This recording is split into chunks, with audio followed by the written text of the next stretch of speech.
નમસ્કાર ખેડૂત મિત્રો, હું રાઠોડ નારણ, આઈસીએલ એગ્રોનોમિસ્ટ ગીર સોમનાથ.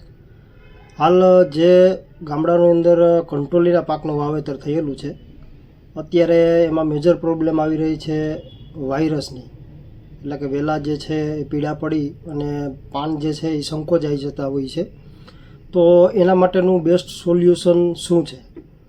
તો એના માટે ખેડૂત મિત્રો ખાસ અત્યારે જે તાપમાન વધારે હોવાથી વાયરસનો પ્રોબ્લેમ આવી રહ્યો છે, તો એમાં ખાસ ભલામણ એ છે કે એની અંદર કોઈ પણ એન્ટીબાયોટિક દવાનું તમારે સ્પ્રે કરવાનું છે. એન્ટીબાયોટિક દવા એટલે કે સ્ટેપ્રોસાઇક્લિન છે, વેલિડામાઇસિન છે, કાસુંગામાઇસિન છે, આવી જે એન્ટીબાયોટિક દવાઓ આવે છે એ પ્રમાણસર પંપની અંદર નાખી અને સ્પ્રે કરવાથી ખૂબ સારું એવું રિઝલ્ટ આપણે લઈ શકીએ છીએ.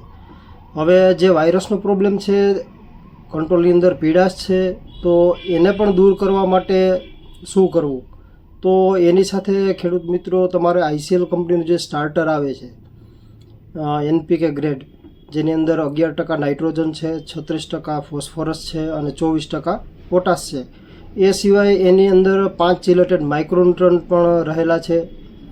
ફેરસ છે, મેંગેનીઝ છે, મોલિબ્લોડનમ છે, ઝિંક છે, બધા પોષક તત્વો છે ચિલેટેડ ફોર્મ્યુલેશનની અંદર આઈસીએલ સ્ટાર્ટરની અંદર રહેલા છે.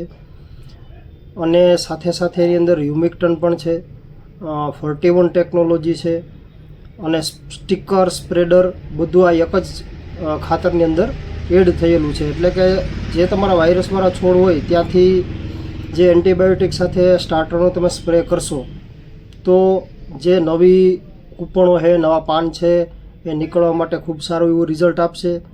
અને ફ્લાવરિંગ આવવાની જ અત્યારે શરૂઆત થઈ ગઈ છે, તો ફ્લાવરિંગમાં પણ ફાયદો કરશે.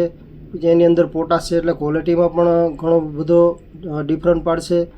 તો અત્યારે ખાસ ખેડૂત મિત્રો જે વાયરસના પ્રોબ્લેમવાળા જે પણ પ્લોટ છે કંટ્રોલીના, તો એની અંદર આ એન્ટીબાયોટિક અને આઈસીએલ સ્ટાર્ટરનો સ્પ્રે કરવાથી ખૂબ સારું એવું રિઝલ્ટ તમે લઈ શકો છો.